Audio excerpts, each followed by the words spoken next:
Good morning and welcome back. The topic of today's lecture is work of winds and their landforms. मैं doctor Sandeep Yadav associate professor in geography government college Bundi. पवनों के क्या क्या कार्य होते हैं?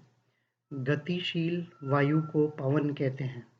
पवनों के कार्य का प्रधान क्षेत्र उष्ण शुष्क मरुस्थल होते हैं। पृथ्वी का लगभग 1/3 स्थल भाग शुष्क और अर्ध शुष्क है।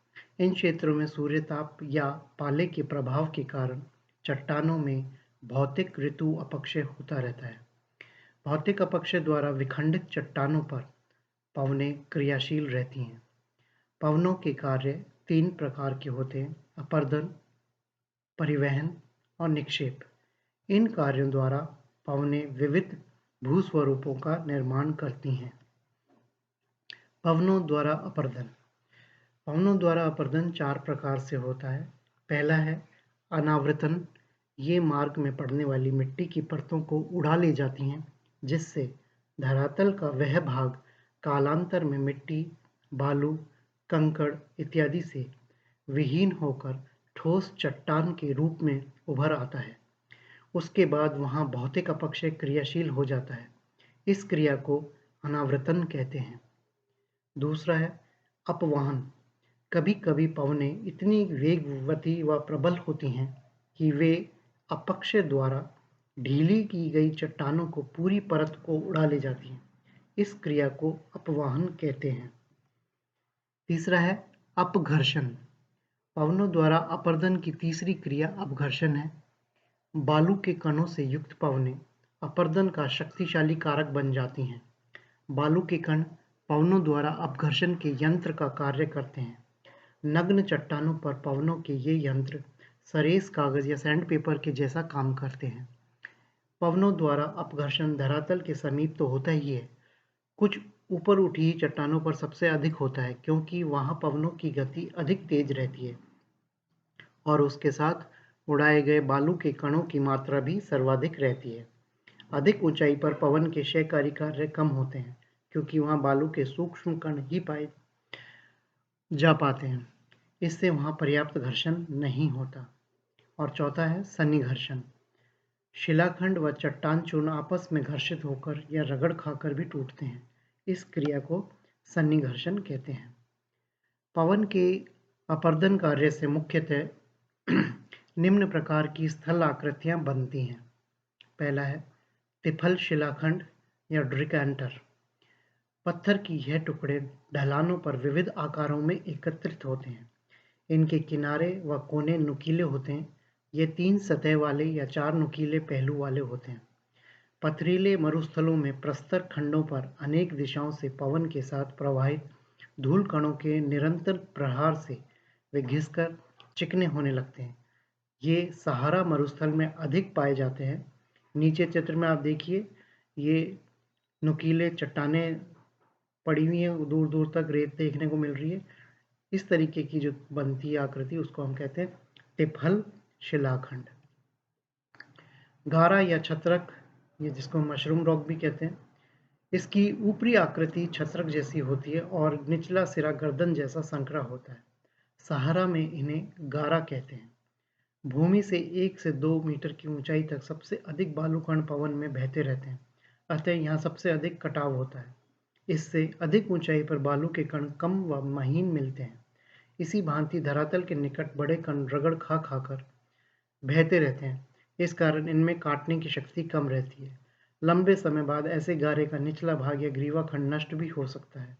नीचे चित्र में देखिए आप, बहुत पतली सी गर्दन देखने को मिल रही है और उसके ऊपर एक मोटी सी चट्टान टिकी हुई नजर आ रही है, या एक छाते नुमा या मशरूम की तरह की आकृति देखने को हमें मिल रही है। तीसरा है जालीदार शिला। जिन उभरी हुई चट्टानों की संरचना में अंतर पाया जाता है, उनमें मुलायम चट्टानी भाग शीघ्र घिसते जाते हैं और वहाँ गड्ढे पड़ने के पश्चात जालीदार छिद्र बनते जाते हैं। कभी-कभी वर्षा होने पर यहाँ रासायनिक अपरदन होने से छेद बड़े हो जाते हैं। इसे आश्मिक जालक भी कहते हैं। ये नीचे के चित्र में आप देखिए कि किस तरीके से चट्टानों को बीच-बीच में खड्डे हो गए और जाली सी देखने को हमें मिल रही है। चौथी आकृति है भूस्तंभ। शुष्क व अर्ध शुष्क प्रदेश में कभी-कभी कोमल चट्टान पर कठोर परत फैली होती है। कालांतर में भौतिक अपक्षय के प्रभाव से इसमें दरारें पड़ने से उसके नीचे की मुलायम चट्टान या मिट्टी हटती जाती है। इसमें कठोर परत से ढके भाग सुरक्षित रहते हैं। इस कारण वहाँ खंभे या स्तंभ जैसी आकृति बनती जाती है। जब भी ऊपरी चट्टान हट जाती है या खंडित हो जाती है, भूस्तंभ नष्ट होने लगते हैं। इस चित्र में देखिए आपको 3 ये इस तरीके के भूस्तंभ देखने को मिल रहे हैं जिनके ऊपर चट्टानें कठोर टिकी हुई हैं, और जैसे ये कठोर चट्टानें नष्ट होंगी तो नीचे का स्तंभ अपने आप ही अपरदन के कारण खत्म हो जाएगा। 5वीं आकृति है ज्यूगेन या ज्यूजेन। प्राय परतदार चट्टानों में जब कठोर व मुलायम क्षैतिज संरचना एकांतर क्रम पर होती हैं, तो कठोर चट्टानों में धीरे धीरे संधि या जोड़ विकसित होने पर वे हवा की अपघर्षण क्रिया से धीरे धीरे चौड़े होते जाते हैं। थोड़े समय पश्चात नीचे की मुलायम चट्टान में तेजी से कटाव होने लगता है और वहां संकरी घाटी बनती जाती है। कोमल चट्टानों के स्तरों पर पड़ी कठोर चट्टानें दवात के ढक्कन जैसी आकृति में रहती हैं। सहारा मरुस्थल में यह आकृति विशेषतः पाई जाती है। नीचे के चित्र में आप देखिए कि एक बोतल की जैसी आकृति देखने को मिल रही है जिसमें ऊपर का ढक्कन आपको देखने को मिल रहा है चट्टानों से जो बना है। छठा, यार्डंग। जहाँ ज्यूगेन में क्षैतिज संरचना होती है, वहीं यार्डंग में कठोर व मुलायम चट्टानों की लंबवत रचना होती है। इसमें मुलायम चट्टानें शीघ्र कटती जाती हैं, जबकि कठोर चट्टानों के मात्र ऊपरी भाग ही नुकीले बने पाते हैं। ऐसी आकृतियों को यार्डंग कहते हैं। इनका विकास पवन की दिशा के समानांतर होता है। इनकी ऊंचाई 5 से 6 मीटर तथा चौड़ाई कई 100 मीटर तक होती है। नीचे के चित्र में आप देखिए, ये आपको लंबवत चट्टानें खड़ी देखने को मिल रही हैं। 7वां, इंसेलबर्ग। मरु प्रदेश में अपरदन की अंतिम दशा में भी कुछ कठोर चट्टानी गुंबद बचे रहते हैं। रेत के समुद्र में इन्हें द्वीप की भांति देखा जा सकता है। इनमें चट्टानी संरचना सामान्यतः लंबवत होती है। ये प्राय ग्रेनाइट व नीस चट्टानों से बने होते हैं। ऐसे इंसेलबर्ग दक्षिणी अफ्रीका एवं सहारा में अधिक पाए जाते हैं। दक्षिणी अफ्रीका की थ्री सिस्टर्स इंसेलबर्ग का एक श्रेष्ठ उदाहरण है। वातगर्त। रेतीले भागों में वायु के तेज प्रवाह एवं बवंडर चलने पर रेत की विशाल राशि उड़कर चली जाने से वहां बड़े बड़े गड्ढे या गर्त बन जाते हैं। मिस्र में अलकातारा ऐसा ही विशाल गर्त है। कुछ गर्त तो समुद्र तल से नीचे तक गहरे हो जाते हैं। हवा के कटाव की आखिरी सीमा या आधार तल भूमिगत जलतल है। इसके पश्चात वायु कटाव पर नियंत्रण होने लगता है। वायु का परिवहन कार्य पवनें बालू को बहाकर ले जाने का कार्य भी करती हैं। हवा बहते समय अपने द्वारा काटे गए एवं अपक्ष द्वारा नष्ट हुए टुकड़ों को कणों में बदलकर अपने साथ बहा ले जाती हैं। मरुस्थलों में वायु परिवहन की क्षमता का अंदाज तूफान के समय लगाया जा सकता है। एक उत्पाती तूफान या बवंडर में हजारों टन मिट्टी व बालू एक स्थान से कई किलोमीटर दूर तक बहाकर बिछा दी जाती है। प्राय मोटे कण व कंकड़ रगड़ खाते हुए कुछ ही दूरी तक वायु की गति के अनुसार बहते जाते हैं, जबकि बालू के कण कई किलोमीटर दूर तक तथा महीन मिट्टी के कण सैकड़ों किलोमीटर दूर तक बहाकर ले जाए जाते हैं। परिवहन का क्रिया पर पवन की गति, बालू के कणों का आकार, कणों की मात्रा, मार्ग की बाधाएं आदि तथ्यों का विशेष प्रभाव पड़ता है। वायु के निक्षेप या जमाव से बनने वाली स्थलाकृतियां।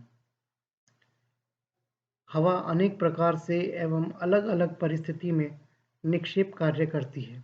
बालू सहित बहती हुई हवा में जहां भी मार्ग में बाधा आ जाती है, बालू का जमाव प्रारंभ हो जाता है, क्योंकि ऐसी बाधा से हम हवा और बालू दोनों की गति टूट जाती है।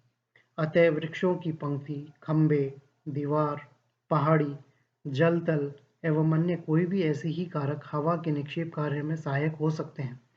हवा के निक्षेप कार्य से अनेक स्थलाकृतियां बनती हैं। पहली है बालू का स्तूप। ये तेज पवनों के साथ लुढ़कते हुए बालू कणों के निक्षेप से बने बालू के टीले या स्तूप होते हैं जो मरुस्थलों में मिलते हैं। ये स्तूप एक जगह स्थिर न रहकर खिसकते रहते हैं। ये स्तूप पवनों की दिशा में आगे की ओर खिसकते रहते हैं।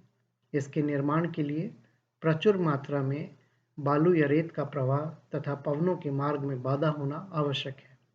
बालू का स्तूप आकार के अनुसार दो प्रकार के होते हैं। पवनानुवर्ती बालू का स्तूप या लॉन्गिट्यूडनल सैंड ड्यून्स जिसको सीफ बोलते हैं। दूसरा है अनुप्रस्थ बालू का स्तूप या ट्रांसवर्स ड्यून जिनको बरखान बोलते हैं। पवनानुवर्ती बालू का स्तूप, ये स्तूप पवनों की दिशा के समानांतर बनते हैं। ये लंबे टीले के रूप में होते रहते हैं। इनका पवनोन्मुखी ढाल धीमा तथा पवन विमुखी ढाल तीव्र होता है। सहारा में इन्हें सीफ कहते हैं। नीचे के चित्र में इसी प्रकार का एक बालू का स्तूप दर्शाया गया है।